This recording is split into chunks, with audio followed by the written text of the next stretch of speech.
नमस्कार and welcome students. मैं doctor Devendra Sharma, सहायक आचार्य समाजशास्त्र, राजकीय महिला महाविद्यालय सादुलशहर से आज आपका हमारे इस वीडियो में फिर से हार्दिक अभिनंदन और स्वागत है।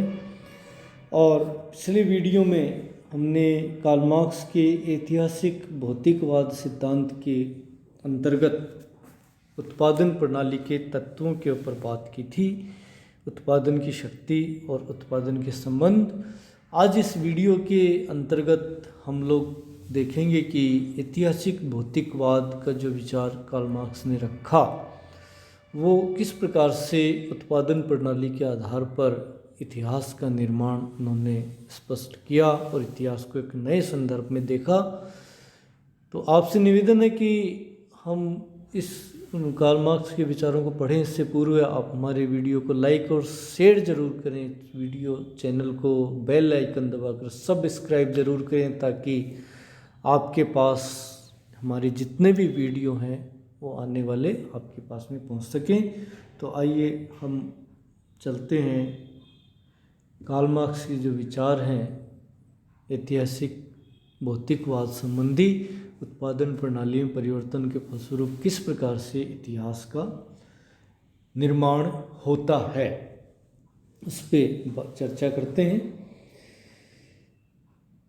मार्क्स ने कहा कि उत्पादन प्रणाली में परिवर्तन ही समाज के विकास का आधार है।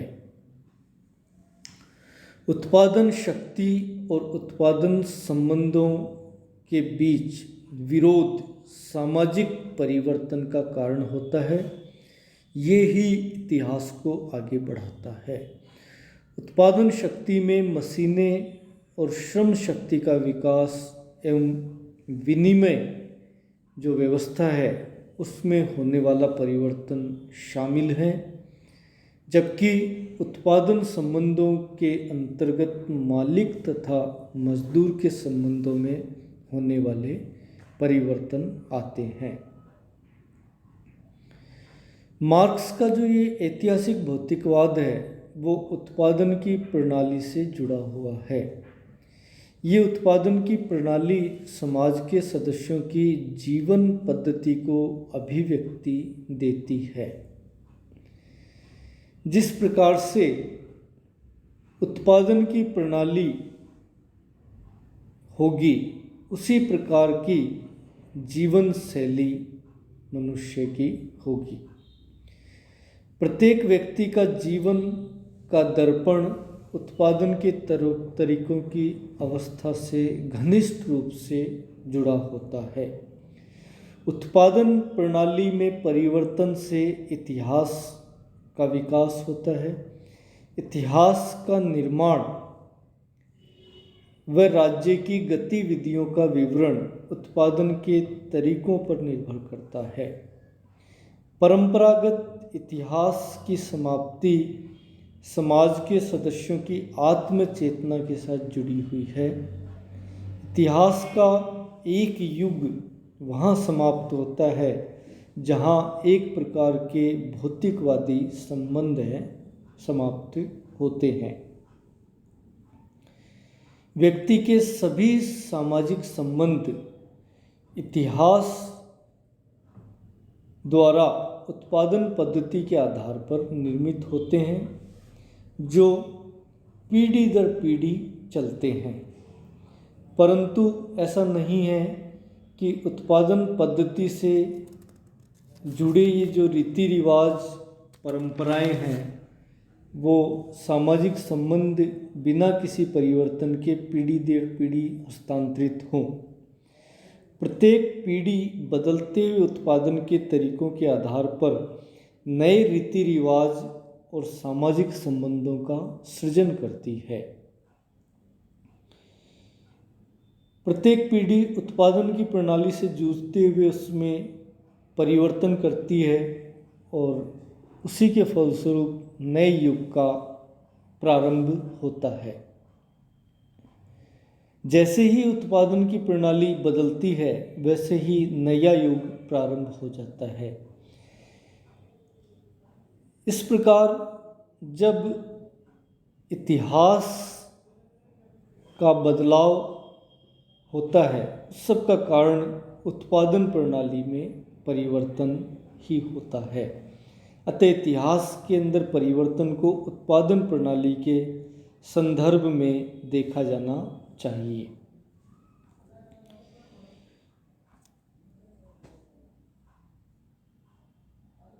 उत्पादन प्रणाली का प्रमुख गुण परिवर्तनशीलता होता है और इसी के फलस्वरूप राजनीतिक और सामाजिक व्यवस्था परिवर्तन के दौर से गुजर करके पुनर्निर्मित होती है।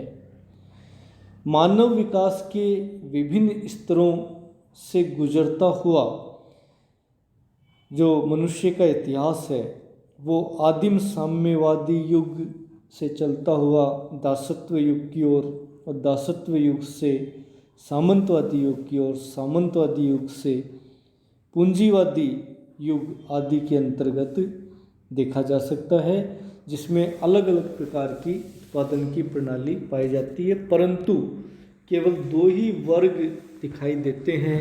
एक वर्ग जिसका उत्पादन की प्रणाली पे अधिकार होता है और दूसरा वर्ग जो उत्पादन की प्रणाली से अधिकार से वंचित होता है, अपना श्रम कौशल के आधार पर अपना जीवन यापन करता है। तो एक वर्ग इसमें मालिक वर्ग कहलाता है, दूसरा वर्ग इसमें मजदूर वर्ग कहलाता है। जैसे ही उत्पादन की प्रणाली बदलती है, सबसे पहले उत्पादन की शक्तियों में आविष्कारों के कारण, नई आवश्यकताओं में वृद्धि के कारण उत्पादन की शक्तियों में परिवर्तन होता है, लेकिन उत्पादन में वृद्धि होने के बावजूद उत्पादन के संबंध नहीं बदलने के कारण उनके बीच गहरी खाई आ जाती है। उत्पादन की शक्तियाँ उत्पादन के संबंधों को बदलने पर मजबूर कर देती है और जैसे ही उत्पादन की शक्तियों के बदलने के साथ ही उत्पादन के संबंध बदलते हैं और उनके बीच की गहरी खाई जो है वो पाटी जाती है। उसी प्रकार से समाज के अंदर एक व्यवस्था के स्थान पर दूसरी व्यवस्था का उद्भव होता है। इससे समाज के अंदर इतिहास में बदलाव आता है। एक व्यवस्था के स्थान पर दूसरी व्यवस्था है वो स्थापित हो जाती है। इस आधार पर कार्ल मार्क्स ने ऐतिहासिक भौतिकवाद का जो सार बताया वो हम देख सकते हैं कि समाज के विकास का इतिहास उत्पादन प्रणाली के विकास का इतिहास है। अर्थात उत्पादन प्रणाली का जो विकास है वो ही समाज के विकास को निर्धारित करता है। समाज के विकास का इतिहास वास्तव में भौतिक मूल्यों के उत्पादन करने वाले व्यक्तियों का इतिहास है, जिनके द्वारा भौतिक मूल्यों का उत्पादन है वो किया जाता है। वो व्यक्ति ही समाज के इतिहास को निर्मित करने वाले, अर्थात जो पारस्परिक संबंध बदलते हैं भौतिक प्रक्रिया के दौरान, उन्हीं से इतिहास निर्मित होता है। इसलिए इतिहास को विज्ञान बनाने के लिए, अर्थात कार्य कारण संबंधों का सही सहसंबंध उनके बीच स्थापित करने के लिए, इतिहास को विज्ञान बनाने के लिए राजा महाराजाओं के कार्यों का वर्णन है वो नहीं देख करके, बल्कि जो मेहनत कश जनता है उसके कार्यों को भौतिक संदर्भ अर्थात उत्पादन प्रणाली के संदर्भ में वर्णन करना अत्यंत आवश्यक है। और इतिहास को इस प्रकार से नई अलग दृष्टि से अलग संदर्भ में देखा जाना अत्यंत आवश्यक है। तो इस प्रकार से कार्ल मार्क्स का जो ये विचार उत्पादन प्रणाली का इतिहास के निर्धारण में बताया गया, इसमें उत्पादन शक्ति और उत्पादन संबंधों में बदलाव को रखा गया, इस वीडियो के माध्यम से हमने देखा। धन्यवाद।